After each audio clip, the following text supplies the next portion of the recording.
All right, so we got, I don't know, about 2 minutes before we start.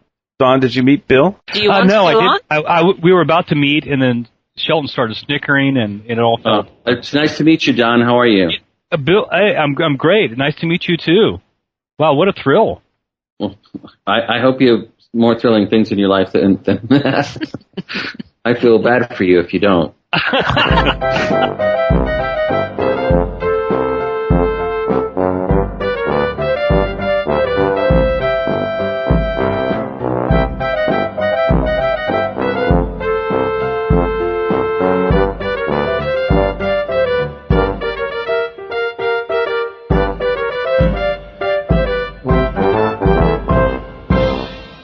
Hello, everybody, and welcome to this episode of SimplyRadio. I'm your host, Mike Sheldon, and in the panel tonight are webmaster Don, Pia, and Michael Cornetto. Our guest tonight is a fellow writer.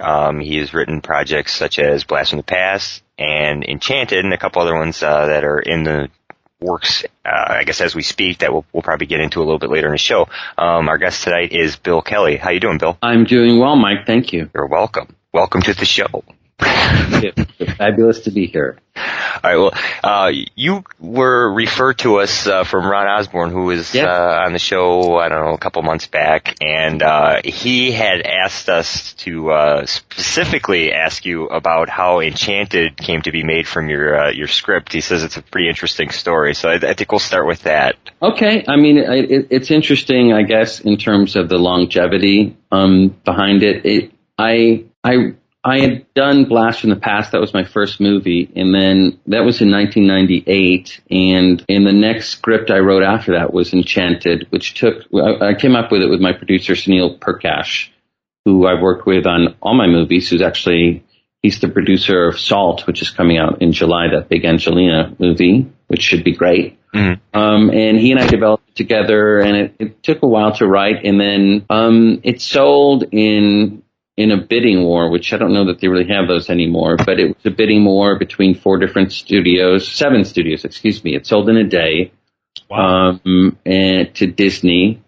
And I was brought on board, and I did a draft, and I was let go, which isn't unusual. But what happened then is that Disney held on to the idea, and they kept throwing money and writers at it. And after a while, I really, you sort of separate yourself from things because you really have to look forward. I mean, I try to always look forward to the next thing and not dwell on it. And really after it was 10 years later, and I pretty much had, stopped thinking about it. And it was sort of development wise, it was like grandma, hooked up on life support, and they were about to pull the plug.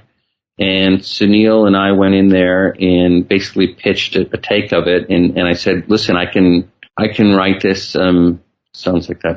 I can name that in 3 notes. I can write this in 6 weeks. Did I say? Yeah, 6 weeks. And I did. And then from that, they greenlit it. And then Kevin Lima came aboard, and I was the writer all the way through. So it's interesting to see the cover page, because cover pages on scripts, as you guys, I'm sure know, list all the writers that are in the whole process. So at the top of the page, it says Enchanted by Bill Kelly, and then it says revisions by, and then it's like a cast of thousands in terms of 10 different writers, and then it says current revisions by Bill Kelly. So it was this interesting thing to see my bracketing all that writing over 10 years to finally come out with the version where I wrote everything. And it's really, I'm proud of that movie. It's the movie that is really closest to my sensibility, working with people who, appreciated and expanded on that, and the most complete authorship probably, and along with a lot of really talented people that I was lucky enough to work with, to being the sole credited writer on that. So that was my long, arduous, unusual, you never know what's going to happen in Hollywood story regarding Enchanted. Now, the way that went down, where you started it and you finished it, you had all these people that were kind of in between. Did you have at any point have any problems as far as like the credit went? Did you have to, go back and forth? Everything goes through arbitration, unless you're like the only writer. Once there's other writers, it goes through the Writers Guild on arbitration. And I don't want to, if you guys already know about this, I don't want to be boring.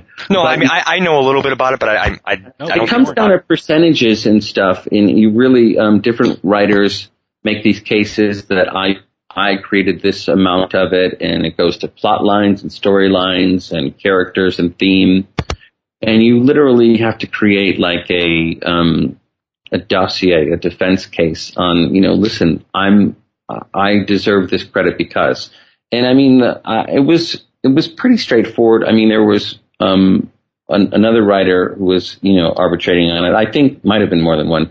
But basically, I mean, the original story, the final movie was very close to, the original story that I wrote. So having created the characters in the story and then being the final person to, present the characters in the story and all the dialogue, working hand in hand with the director, it was pretty straightforward in terms of me getting the sole credit. Wow.